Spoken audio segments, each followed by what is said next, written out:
सुठ सुकुमार कुमार दो जनक सुता सुकुमारी, रथ चढ़ाई दिखराई बनो फिर हो गए दिन चारी। अत्यंत सुकुमार दोनों कुमारों को राजकुमारी जानकी को रथ में चढ़ाकर बन दिखलाकर 4 दिन के बाद लौट आना। जो नहीं फिर ही धीर दो भाई, सत्य संग देह व्रत रघुराई। तो तुम विनय करहु कर जोरी, फेरिय प्रभु मिथिलेश किशोरी। यदि धैर्यवान दोनों भाई न लौटे, क्योंकि श्री रघुनाथ जी प्रण के सच्चे और देवता से नियम का पालन करने वाले हैं, तो तुम हाथ जोड़कर विनती करना कि हे प्रभु, जनक कुमारी सीता जी को तो लौटा दीजिए। जब से ये कानन देख डराए, कहूँ मोर सिख अवसर उपाय। सासु ससुर यस कहूँ संदेशो, पुत्र फिर बन बहुत कलेशो। जब सीता बन को देखकर डरे, तब मौका पाकर मेरी यह सिख उनसे कहना कि तुम्हारे सास और ससुर ने ऐसा संदेश कहा है कि हे पुत्री, तुम लौट चलो, वन में बहुत कलेश है। पितुगृह कबहु कबहु ससुरारे, रहे जहाँ रुचि हो तुम्हारी। यही विधि करहु उपाय कदम्बा, फिरियत हो प्राण अवलंबा। कभी पिता के घर कभी ससुराल, जहाँ तुम्हारी इच्छा हो वही रहना। इस प्रकार तुम बहुत से उपाय करना। यदि सीता जी लौट आई तो मेरे प्राणों को सहारा हो जाएगा। नाहित मोर मरनु परिणामा, कछु न बसाए भये विधि बामा। अस कहे मोर छिपरा महि रावो, राम लखन से आनि दिखाओ। नहीं तो अंत में मेरा मरण ही होगा। विधाता के विपरीत होने पर कुछ बस नहीं चलता। हाँ राम, लक्ष्मण और सीता को लाकर दिखाओ। ऐसा कहकर राजा मूर्छित होकर पृथ्वी पर गिर पड़े। पाई रजाए सुनाए सिरो, रथ अति बेग बनाए। गए जहाँ बाहिर नगर, सिए सहित दो भाई। सुमंत्र जी राजा की आज्ञा पाकर सिर नवाकर और बहुत जल्दी रथ जुड़वाकर वहां गए जहाँ नगर के बाहर सीता जी सहित दोनों भाई थे। तब सुमंत्र नृप बचन सुनाए, कर बिनते रथ राम चढ़ाए। चढ़े रथ सिए सहित दो भाई, चले हृदय अवधहि सिरुनाई। तब वहां पहुंचकर सुमंत ने राजा के वचन श्री रामचंद्र जी को सुनाए और विनती करके उनको रथ पर चढ़ाया। सीता जी सहित दोनों भाई रथ पर चढ़कर हृदय में अयोध्या को सिर नवाकर चले। चलत राम लखी अवधय नाथा, बिकल लोग सब लागे साथा। कृपा सिंधु बहुविधि समुझावहि, फिर ही प्रेम बस पुनि फिर आवहि। श्री रामचंद्र जी को जाते हुए और अयोध्या को अनाथ होते हुए देखकर सब लोग व्याकुल होकर उनके साथ हो लिए। कृपा के समुद्र श्री राम जी उन्हें बहुत तरह से समझाते हैं तो वे अयोध्या की ओर लौट जाते हैं, परंतु प्रेम बस फिर लौट आते हैं। लागती अवध भयावन भारे, मानहु काल राति अंधियारी। घोर जंतु समय पुर नर नारी, डर पहिए कहीं एक निहारी। अयोध्यापुरी बड़ी डरावनी लग रही है, मानो अंधकारमयी काल रात्रि ही हो। नगर में नर नारी भयानक जंतुओं के समान एक दूसरे को देखकर डर रहे हैं। घर मसान परिजन जन भूता, सुत हित मीत मनहु जम दूता। बागन बिटप बेली को मिलाहे, सरित सरोवर देखे न जाहे।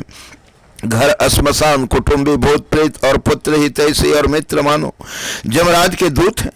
बागीचे में वृक्ष और बेले कुमला रहे हैं। नदी और तालाब ऐसे भयानक लगते हैं कि उनकी ओर देखा भी नहीं जाता। है गए कोटिन केलि मृगा, पुर पशु चातक मोर। पीक थांग शोक सारिका, सारस हंस चकोर। कौरों घोड़े हाथी, खेलने के लिए पाले हुए हिरन, नगर की गाय बैल बकरी आदि पशु, पपीहे मोर कोयल चकवे तोते मैना सारस हंस और चकोर। राम वियोग बिकल सब ठाड़े, जह तह मन हो क्षेत्र लिखी काढ़े। नगर सफल बनु गह बर भारे, खग मृग विपुल सकल नर नारी। श्री रामचंद्र जी के वियोग में सभी व्याकुल हुए। जहां तहां ऐसे चुपचाप स्थिर होकर खड़े हैं मानो तस्वीर में लिखकर बनाए हुए हैं। नगर मानो फलों से परिपूर्ण बड़ा भारी सघन वन था। नगरवासी सब स्त्री पुरुष, बहुत से पशु पक्षी थे। अर्थात अवधपुरी अर्थ धर्म का मोक्ष चारों फलों को देने वाली नगरी थी और सब स्त्री पुरुष सुख से उन फल को प्राप्त करते थे। विधि कह कहे किरातिन किन्हीं, के जहि दव दुसह दसहु दिस दिन्हीं। सही न सके रघुबर बिरहागी, चले लोग सब व्याकुल भागी। विधाता ने कैकेयी को भील नहीं बनाया, जिसने 10 दिशाओं में दूसरा दावाग्नि भयानक आग लगा दी। श्री रामचंद्र जी के विरह की इस अग्नि को लोग सह न सके, सब लोग व्याकुल होकर भाग चले। सब ही विचारो के मन माहे, राम लखन से बिनु सुख नाही। जहाँ राम तह सबोई समाजो, बिनु रघुबीर अवध नहीं काजू।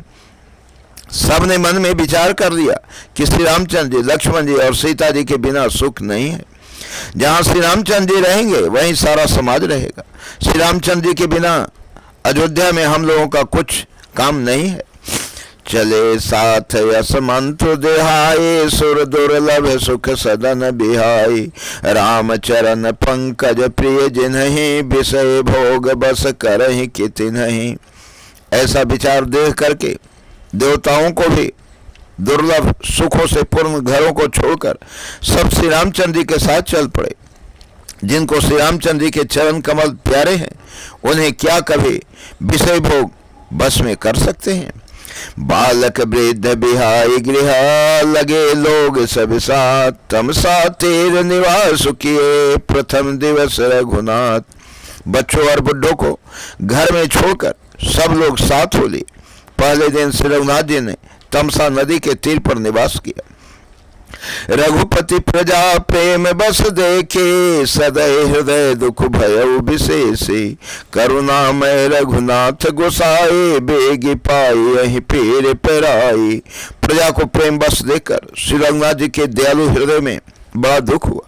प्रभु श्री रघुनाथ जी करुणामय हैं, पराई पीड़ा को वे तुरंत पा जाते हैं, अर्थात दूसरे का दुख देखकर वे तुरंत स्वयं दुखित हो जाते हैं।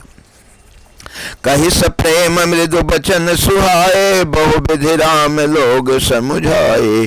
किए धर्म उपदेश घनेरे, लोग प्रेम बस फिरहिन फेरे। प्रेम युक्त कोमल और सुंदर वचन कहकर श्री रामचंद्र जी ने बहुत प्रकार से लोगों को समझाया और बहुत तेरे धर्म संबंधी उपदेश दिए, परंतु प्रेम बस लोग लौटते नहीं। सिल स्नेह छाड़े नहीं जाए, असमंजस बस भेर घुराई। लोग सोग सम बस गए सोए, कछुक देव माया मति मोई। सिल और स्नेह छोड़ा नहीं जाता। श्री रघुनाथ जी असमंजस के अधीन हो गए, दुविधा में पड़ गए। शोक और परिश्रम थकावट के मारे लोग सो गए और कुछ देवताओं की माया से भी उनकी बुद्धि मोहित हो गई। जब ही जाम जुग जामिन बीते, राम सचिव सन कहु सप्रीति। खोज मारे रथ हाँ कहूँ ताता, यान उपाय बनहि नहीं बाता। जब दोपहर रात बीत गई तब श्री रामचंद्र जी ने प्रेम पूर्वक मंत्री सुमंत्र से कहा, हे तात, रथ के खोज मारकर अर्थात पहियों के चिन्हों से दिशा पता न चले इस प्रकार रथ को हाँकिए और किसी उपाय से बात नहीं बनेगी। राम लखन सिय जान चढ़े, शंभु चरण सिरुनाय। सचिव चलायो तुरत रथो, इत उत खोज दुराय। शंकर जी के चरणों में सिर नवाकर श्री रामचंद्र जी, लक्ष्मण जी और सीता जी रथ पर सवार हुए। मंत्री ने तुरंत ही रथ को इधर उधर खोज छिपाकर चला दिया। जागे सकल लोग भय भोरो, गे रघुनाथ भय अति सोरो। रथ कर खोज कतहु नहीं पावहि, राम राम कहि चहु दिस धावहि।